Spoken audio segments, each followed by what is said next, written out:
कई सारी चीज़ें हैं इसमें, ये जो वहाँ से आया इसमें कई सारी चीज़ें दी हैं। देखिए, हाँ, सही समय का चयन करना, यानी कि आपको जो भी समय सूटेबल लगता है, जो भी समय आपको उचित लगता है, सुबह का समय या शाम का समय पढ़ने में, जब आपका मन लगता है उस समय आप स्किप नहीं करेंगे, उसको जरूर पढ़ना ही पढ़ना है। और बाय द वे, अगर कोई चीज़ समय ऐसा हो जाता है कि आप नहीं पढ़ पाते, वो समय आपको डिस्टर्ब हो जाता है, कोई आ जाता है आपके घर में, आप या फिर कुछ ऐसा फंक्शन हो जाता है, आप नहीं पढ़ पाते, तो आप उस समय को किसी दूसरे समय के लिए, लेकिन वो समय आप पर्याप्त रूप से जो है वो समय को मिसयूज नहीं करेंगे। ये नहीं सोचेंगे कि चलो आज तो ऐसा हो रहा है, आज पढ़ना जरूरी नहीं है, आज घर में ये है तो आज नहीं पढ़ेंगे। वो समय आपने दूसरी जगह पर स्थगित करना है। यानी कि वो समय 2 घंटा अगर आप रोज पढ़ते हैं तो 2 घंटा आप कभी भी दूसरे दिन निकाल करके उस 2 घंटे को जरूर कवर करेंगे। तो समझ रहे हैं ना क्या कह रही हूँ? तो समय डेली आपका समय निश्चित होना चाहिए कि अगर हमने 1 घंटे पढ़ना है डेली या 2 घंटे हमने पढ़ना है, तो दूसरे दिन भी हम उस 2 घंटे को, अगर आज नहीं पढ़ पाए तो दूसरे दिन जरूर पढ़ेंगे।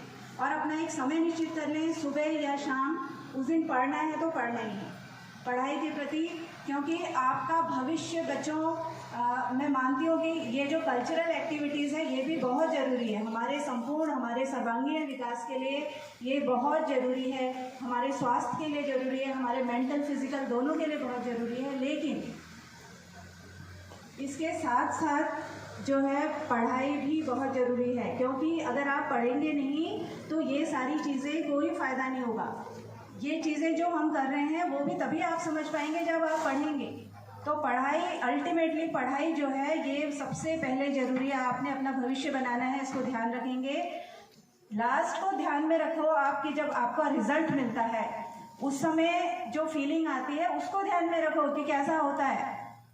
तो इसलिए हमने आज से ही पढ़ाई शुरू कर देनी है। हाफ ईयरली की तैयारी अच्छे से करो, जिससे कि आप, और कई सारी नई चीज़ें आई हैं बच्चों, जो नई शिक्षा नीति है और हमारे स्टेट में भी जो है परिवर्तन हुए हैं शिक्षा के क्षेत्र में, जो पूरा पैटर्न है वो चेंज हुआ है। थोड़ा सा मैं बता दूंगी इसमें कि अब हर क्लास में 80 और 20 जो प्रैक्टिकल वाले सब्जेक्ट हैं वो 70 और 30 में से, या किसी का पेंटिंग में तो 50-50 होता है, और 70 और 30 में से, यानी कि इंटरनल के मार्क्स भी जाएंगे।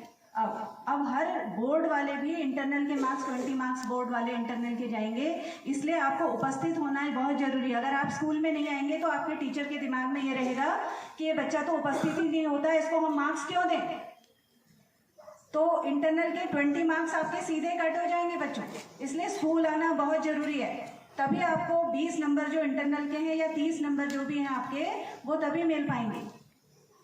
और इसमें से 20-30 का जो रेशियो जो भी आपके मैम लोग बता देंगे आपको, उस तरीके से इंटरनल और एक्सटर्नल दोनों मार्क्स इसमें ऐड होंगे। इस तरीके से आप जो है अच्छे से तैयारी करेंगे और अभी से ही तैयारी करना शुरू कर देंगे। ये और भी कुछ जानकारी होंगी जो समय समय पर और बता दी जाएंगी, इसलिए अच्छे से तैयारी करें।